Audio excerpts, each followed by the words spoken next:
Hello, I come from the Finnish joint copyright organization Kopiosto.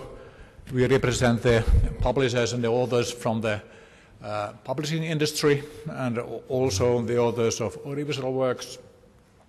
We license both the photocopying and digital copying in most places of the Finnish society, including libraries.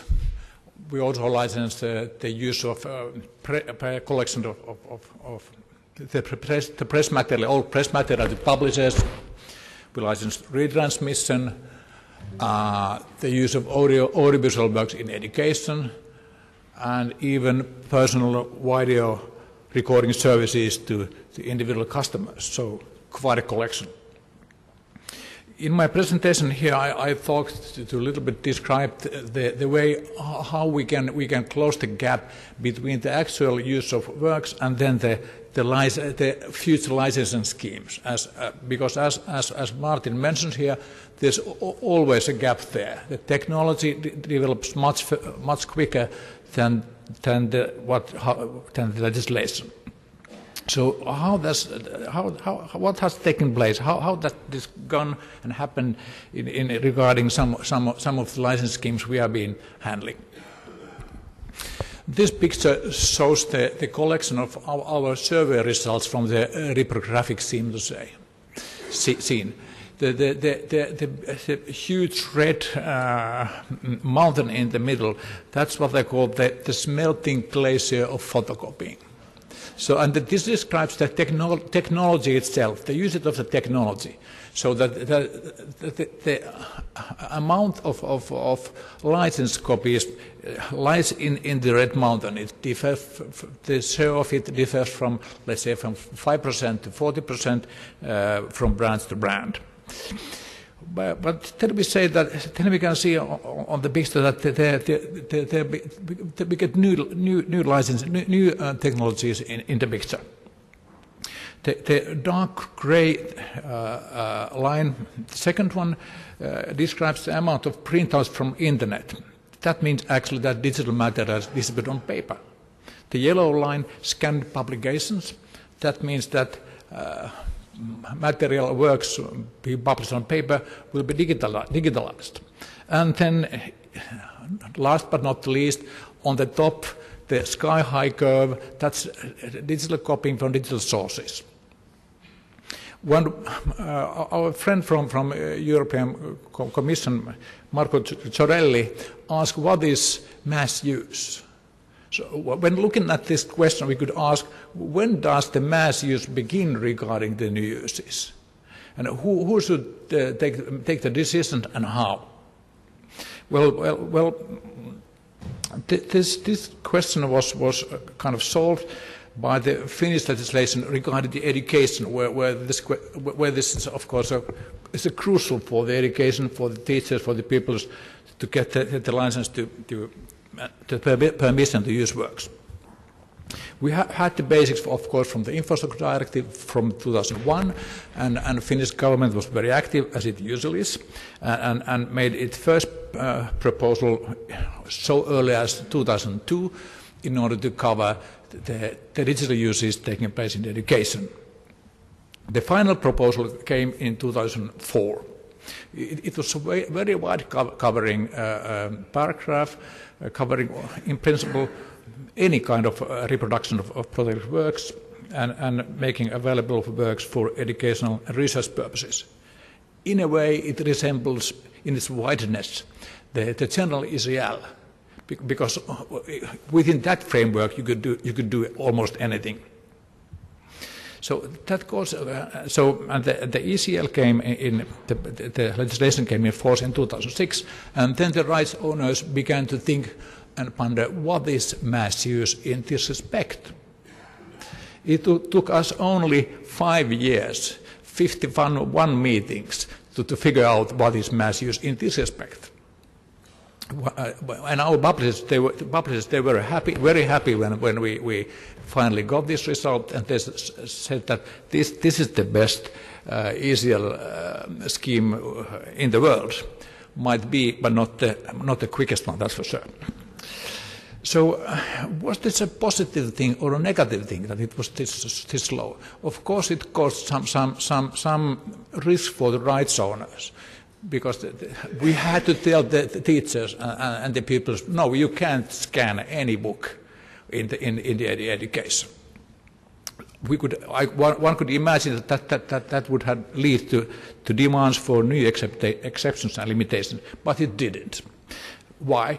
Because the situation was so unclear to everybody, so that the people were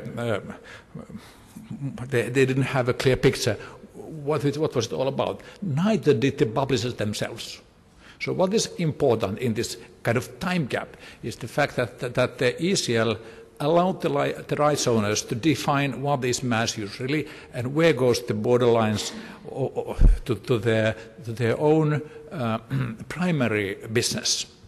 As it's self-evident that the question what the publishers do by themselves must be first solved, and only after that we can begin to license. Well, we managed to create the license. We collect 18 million euros today from the reprographic side, covering both digital uses and photocopying. There's a license override in the meaning that if the publisher licenses something directly, we don't have anything to do with that.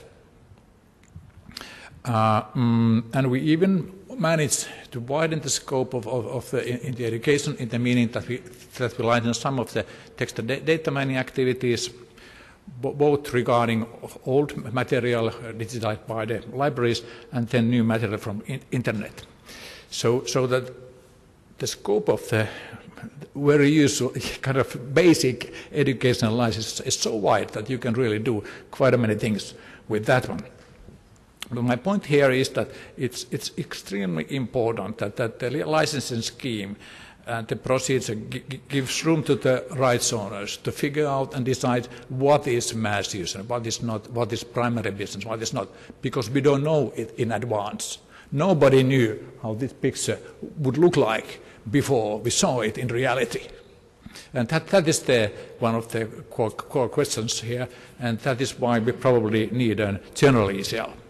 Then I have another example from the audiovisual field. Here we meet nice, enthusiastic guys who have established a technology firm that offer services for user people, so that instead of making copies of audiovisual work with the set-top box, so this firm can organize and copy on behalf of the users their favorite TV series, and so that the TV series can then online be seen anywhere and whenever the user wants to. The only problem was that from legal point of view, this has nothing to do with private copying. This is making available works, and it's video on demand services.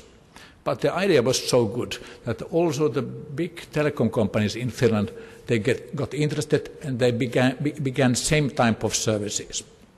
So that it became a wide phenomenon in Finland. So what should the rights owners do? Should they kill the service and get 100,000 angry voters to call us and say that you're maniacs? This is what we need and this is what we want. Well, the Finnish rights owners were kind of clever enough to begin together the broadcasters, the producers, the music societies, audiovisual rights owners, to begin to negotiate about the licensing model. And it didn't take long, of course. We get the new paragraph in 2015, only 8 years after the beginning of the service.